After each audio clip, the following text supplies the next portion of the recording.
أعوذ بالله من الشيطان الرجيم. بسم الله الرحمن الرحيم. إن شر الدواب عند الله الذين كفروا فهم لا يؤمنون. الذين عاهدت منهم ثم ينقضون عهدهم في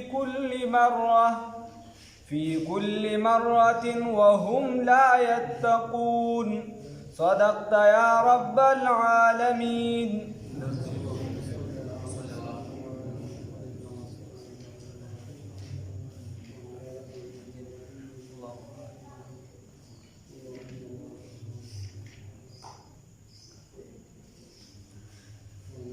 دې آیات کې الله رب العزت دلته نه یو خبره کوي. الله رب العزت فرمایي چې دا کم کسان کافران دي الله وی دا بدترین زناور دي. او بل ځای کې راځي دا د هغې نه هم پاخوا دي. دلته الله وی دا بدترین زناور دي. نو چې کم خلک د الله احکامات نه مني، د الله حکمونه وغورځي، د الله وحدانیت نه مني، نو الله ورته زناور ویلي دي. الله ورته زناور ویلي دي. الله دې موږ د دغه زناورتیا نه وساتي. ان شر الدواب، یقینا هغه بدترین زناور ازه کې دواب ویلی شي زنده سر چې څومره په ځمکه باندې څه ګرځي هغې ته ویل شو. دلته ته مراد زناور دي. بدترین د زناورو عند الله په نزد د الله تعالی الذین هغه دي هغه کسان دي کفرو چې کفر یې کړی دی فهم لا یؤمنون، بس دی ایمان نه راوړي. او الله رب العزت وی رسول الله صلی الله علیه وسلم ته وی الذین دا هغه کسان دي عهدت چې تا ورسره وعده کړې ده منهم د دوی نه ثم ینقضون عهدهم بیا دي ماته کړي دغه وعدې لره فی کل مرة په هره پیره کې وهم لا یتقون، او دی نه یریږي د دغې وعدې ماتولو نه، د دغه معاهدې ماتولو نه. فاما تثقفنهم، بیا الله رب العزت وی که هر کله چې گیر کړو تا دوی لره په جنګ کې بندیان دې کړو، قیدیان دې کړو، یا فاما تثقفنهم هر کله چې دې وموندل دي په جنګ کې، هر کله چې دې وموندل دي لره فی الحرب په جنګ کې فشرد بهم، نو رابطه کټ که د دي او هغه چې د دین اړوان دي وي، رابطه کټ کا هغه چې د دوی او د دین اړوان دي وي وهم لا ما خیال دی ما ته چې ته لګیا میرا باندې اوس غالي ښه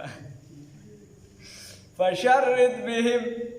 نو الله رب العزت وی فشرد بهم د دې کافرانو په خپل منځ کې رابطه کټ کا د چا سره من خلفهم هغه چې رستو د دینه دي دا کم کافران چې بار بار معاهده ماتي بنو قریظه وه رسول الله صلی الله علیه وسلم به ورسره معاهده وکړله څه وخت پس به یې چې دي بیا هغه معاهده ماته کړه وعده به یې ورسره وکړله لومبنۍ معاهده رسول الله صلی الله علیه وسلم دا د یهودیانو سره کړې وه مدینه منوره کې او چې وبې کړه نو څه وخت پس به دي دغه معاهده ماته کړه بیا به یې جنګ کې چېرته چا سر پټ امداد چېرته څه نو الله رب العزت ورته که دې پیره دې وموندل نو دوه درې معنې راځي فشرد بهم من خلفهم د دې او د وروستو خلکو د دې د هغې رابطه کټ که په خپل منځ کې چې دې پسې کوم وروستو خلک د دې را روان دي د هغې او د دې رابطه کټ که یا هغه خلک په دې باندې بدګمانه که ورته ووایه چې ګوره دا خو یهودیت او مذهب ځان له جداوالي یو څه بل څه دا خو ځان له کار دی خو ما سره وعده کړې ده دا خو ستاسو په شریعت کې هم د دې پاسداري لازمه ده او بیا چې دې سره د هغه وعدې منافقت کوي او زما خلاف راځي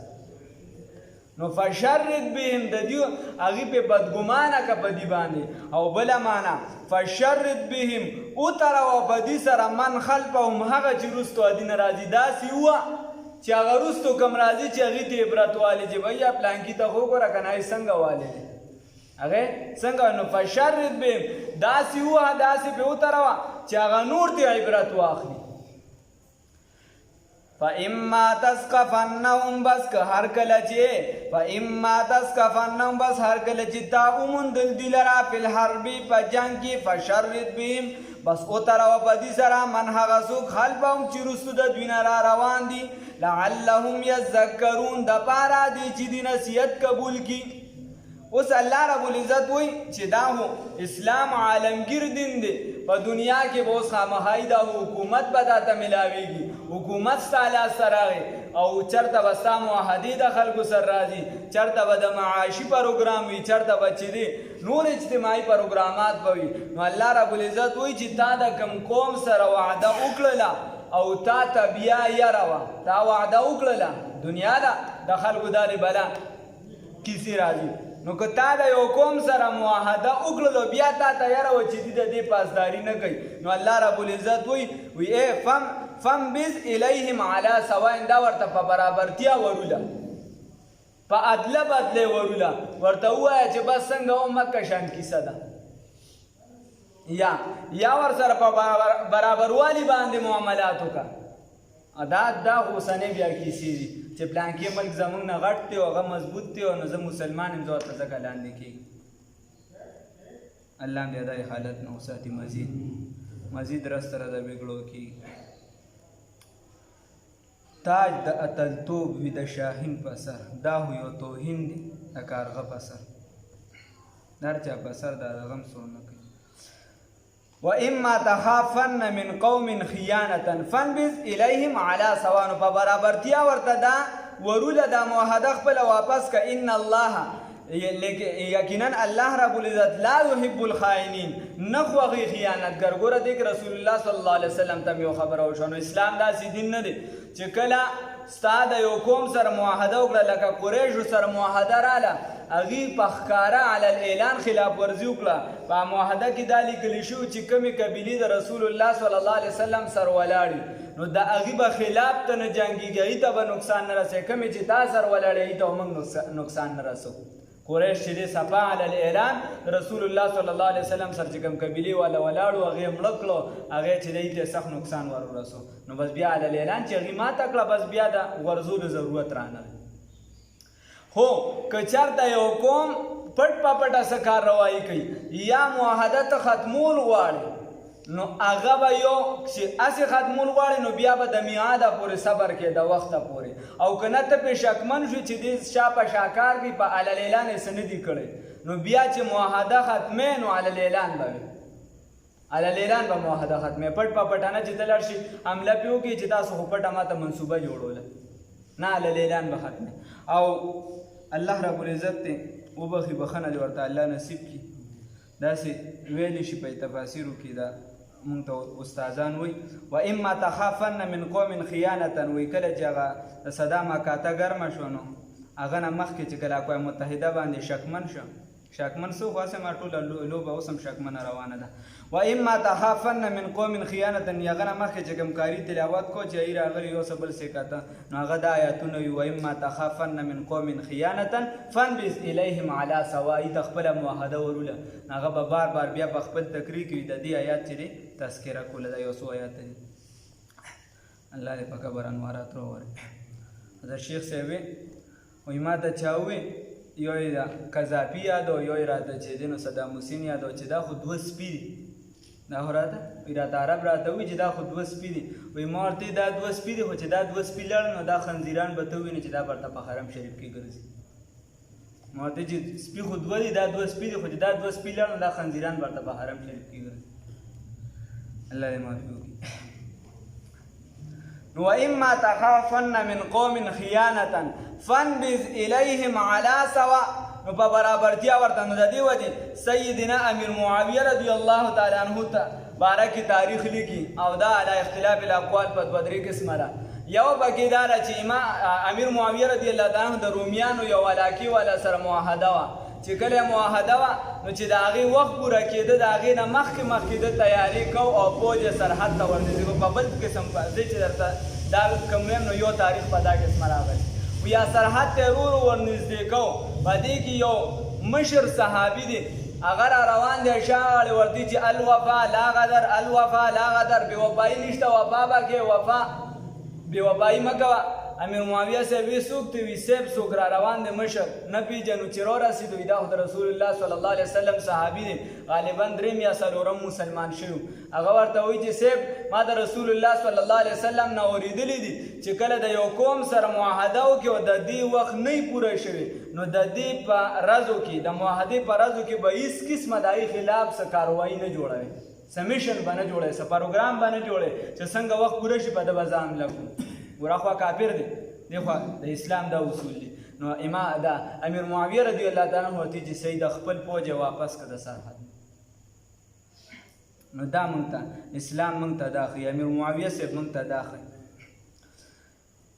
و اما تخافن او که چرته ته یریږي من قوم د یو قوم نه خیانتا د خیانت د یو قوم د خیانت نه فنبذ الیهم نو ورځو دي ته دغه معامله د دي علی سواء برابر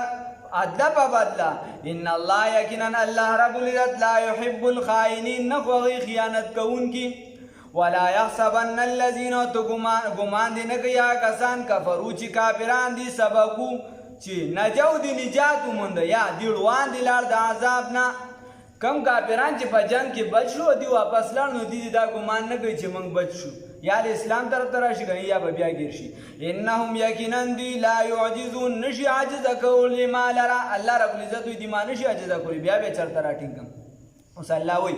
واعدوا لهم او تیاری کوي د دوی د پاره یعنی د دوی خلاف مستطعتم څومره چې طاقت وي ستاسو من قوت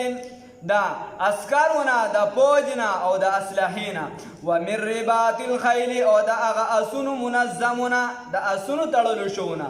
یا د نن سبا حالات مطابق ټینکونه دی او کټم بم دی لار ستیالي ترهبونه يرول کوي بي او يروي به پدې سره عدو الله دشمن د الله تعالی او عدوکم او دشمن ستاسو چې اهل مکه دي یا رستو بیا نور کافران و آخرین او یو بل قام من دونهم چې لاندې د دوی نه دي هغه څوک دي هغه باغیان دي په ریاست کې څوک به ډاکه کوي څوک بغلا غلطي کوي نو هغه خلک دي لا تعلمونهم لا تعرفونهم چې تاسو نه پیژنئ هغوی لره الله رب العزت یعلمهم پیژني هغوی لره یا دا یو معنی شو بل و آخرین او یو بل قام من دونهم چې علاوه د دې نه دي نور کافران دي لا تعلمونهم چې نه پیژنئ تاسو شمیر د هغوی خدایي خلاف هم تیاری وکړي الله یقینا الله رب العزت یعلمهم پیژني شمیر د هغوی خبره دا ده لیکن بلا تفصیل له چونکې دا ګرمي ده نو مختصر پرته یو خبره کوم الله رب العزت وایي چې تیاری وکړي د څه خلاف دا کافرانو خلاف مستطعتم ما عامه ده دې کې دا ما چې ده دا عامه ده مستطعتم څومره چې ستا طاقت وي هغه که ټینکونه دي د عصر تقاضې چې په کومو وسلو باندې پوره کېږي هغه ته پوره کېږي اسلامي مملکت کې د اسلحو دپاره لایسنس میسنس دا وروستو دا بیا د خلکو کیسې دي چې څوک یې غلط استعمالوي هغه ښه مضبوط راټینګ او ښه سخته سزا ورکړه بیا ځکه چې یاره ترخه خوري د دې لپاره هم اسلامي حکومت بیا سخته سزا ورکوي کمزورې نه واعدوا لهم ما استطعتم نو چې څومره ستاسو طاقت وي د عصري تقاضو مطابق چې څومره ته کومه وسله د دې وجې بعضې علما وایي مثال په طور په نن سبا دور کې ایټم بم دی نو په ټولو اسلامي ممالکو باندې وي یو ایټم بم جوړول دا فرض کفایه ده فرض کفایه ده لازم هر چا پکاره چاله دي خو په ټولو کې چې چا نه چا کړي دا فرض کفایه ده دا نورو د دې وجې کیدی شي چې دا بیګیري شیخان چې دي دا غټې غټې جوبې چې نیسلي دي دا عذر پیش کړي چې جی پاکستان خو جوړ کړل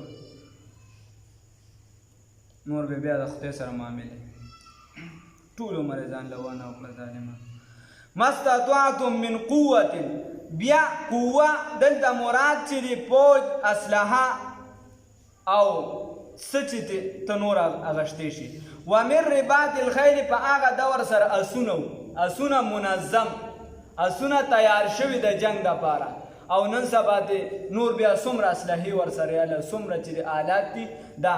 نو اوس خبره په دې کې دا راووته چې د جنگ دپاره تیاری په حالت امن کې کېږي په حالت جنگ کې ته تیاری نشي کولی ته به د مخکې نه ځان تیار ساتي چې به تا به پلانکي ملک حمله کوي نو چې تا یې ته تیار بیا الله وی ترهبون به عدو الله یاروی په دې سره دشمن د الله تعالی. نو ګوره قتل او قتال الله نه خوښوي، د الله دا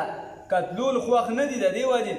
رسول الله صلی الله علیه وسلم حضرت علی صاحب ته فرمایي، ورته وایي که یو کس ته ستا په وجه هدایت وشي د حدیث مفهوم دی، دا د هغې نه بهتره ده چې ته سل اسونه د خدای په لار کې ورکړي.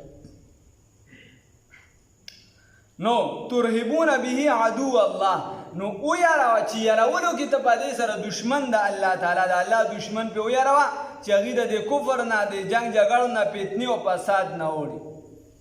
بیا و آخرین من دونهم، نو د دین علاوه چې لاندې د دینه کم قوم دی هغه مسلمان به وي خو باغي به وي، د ریاست به باغي کله به غل وي، کله به ډاکمار وي، لارې به شوکوي. نو د هغې دپاره بیا چې دی د هغې خلاف هم توره استعمال کا، ټوپک استعمال کا، چې څومره ستا قوت وي استعمال کا چې دا خلک دا محبوس شي. بیا الله رب العزت وایي چې تړه کې دا شک را نه شي چې پیسې نشته او دا خو زه پیسې هسې لګوم په اسلحه باندې په یو څه بل څه د ځان د حفاظت لپاره چې کوم اسلحه ته په صحیح نیت باندې والې په دې باندې ثواب دی. دکه شان چې د کور د حفاظت لپاره ته وایې چاردیوالي ته وم او دا ته وایې زه د حفاظت لپاره په صحیح نیت باندې په دې کې تا ته ثواب میلاویږي، په دې کې ته وبا چې تا ته ثواب، په دې کې ته باجي چې کوم شي استعمالې تا ته به باقاعده ثواب میلاویږي. حدیث چې دی ریاض الصالحین کې تر دې پورې لیکلی رسول الله صلی الله علیه وسلم فرمایي، د بخاري شریف حدیث دی، وی که ته خپلې بیبي له یعنی اسلام هر یو شی چې ستا نیت پکې صحیح شو که ته دې بیا ټیک ته وی فی امرأتکا، وی که ته د خپلې کور والا په خوله کې نوړی ورکې او دام ته د الله د رضا لپاره ته چې خدای پاکه شکر دی چې زه دې پې د بدو نه منې کړی او دا زما بیبي ده، نو تاله الله په دې مجر درکړي. نو ارزه پس دغه نیت باندې دی، نیت خالص د الله د رضا ساتل. نو الله وایي وما تنفقوا من شیء فی سبیل الله، هغه چې تاسو صدقه کوئ په لار د الله تعالی کې لګوئ، اصلاحه لی نور د دین کارونه پې کوئ، یوفى الیکم کاملا، پوره اجر به تاسو له درکړی شي، وانتم لا تظلمون، او په تاسو باندې به ظلم نشي کولی.